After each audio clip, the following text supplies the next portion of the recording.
Good morning, this is Dwayne, and we've been doing a series on music theory titled Good Stuff You Really Ought to Know About Music. And one thing you really ought to know about music is how to modulate from key to key. Modulate means the process of getting from one key to another key. Transposing is the process of playing in another key. In other words, if you're playing for a singer, say, and the music's written in the key of C, but she needs it in the key of E flat or the key of A flat or whatever key, you have to transpose it to that key, right? In other words, play all the notes in the new key. But modulate is a little different. It's just the process of getting from one key to another. Let's say that you're just ending a song. Let me see. Let's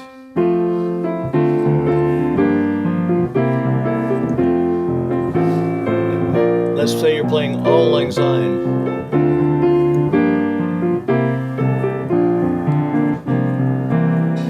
And I'm ending it in the key of F. Now, if you want to play it in another key at the same time, in other words, modulate to another key, the key is to find the 5/7 chord of the new key.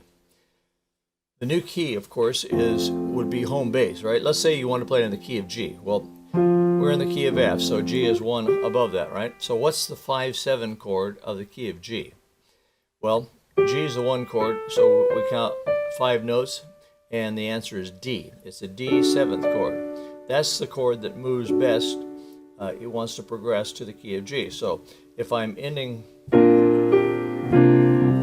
the key of F, the chord I want to get to is D 7th.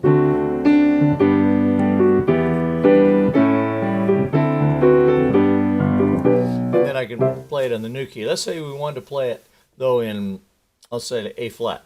So I'm ending in F. Now how would I get to A flat? Well, what's the 5/7 chord in the key of A flat? E flat 7th, right? So that's the chord you want to get to. So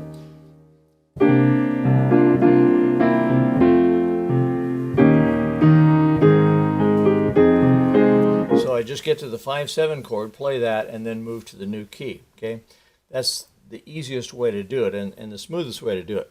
Now you can make it even smoother if you play the minor 5/7 of the 5/7. In other words, if I want to move to A flat, I know I've got to get to the E flat 7th chord.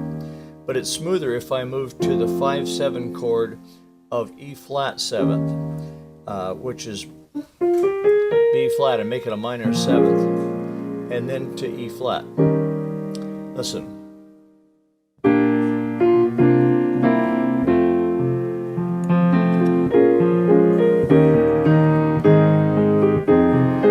You see, it was smoother when I moved to the B flat minor 7th chord before I went to E flat. It makes it a nicer transition. So just keep those two things in mind. But the main point is get to the 5/7 chord of the new key, and that's the chord you want to modulate to the new key. Okay, that's it for today, the subject of modulation. I think tomorrow we'll do transposition and just compare those side by side, so to speak. Okay, well, if you enjoy these little tips, come on over to playpiano.com and sign up for our free series of free piano tips, because they're free and you'll learn a lot that way. Thanks. See you tomorrow. Bye-bye for now. Hi, this is Dwayne again, and I'd like to tell you about a little book that I wrote a few years back. It's called Piano Chords and Chord Progressions, The Secret Backdoor to Exciting Piano Playing. And it's a terrific resource about chords. If you want to know more about chords, you ought to latch onto this book. It's just barely over $10, $11 I think it is. And it covers all the chords and chord progressions that I talk about in my videos. It's just a great, it's not a substitute for videos, of course, but or DVDs, but it's a great summary, and it's so inexpensive that it's well worth your while to get. Here's a table of contents. You can just look down here and see all the things it covers. Starts out with major, minor, diminished, augmented, 6th, 7th, and on to 13th chords and suspensions and alterations, and then gets on to chord progressions and so on. So it's a very thorough book, and it's got a lot of illustrations. I'll just toggle through a little bit, so you can, and there's the back cover. So it's worth your while to get. So hope you take advantage of that. Thank you. Bye-bye for now.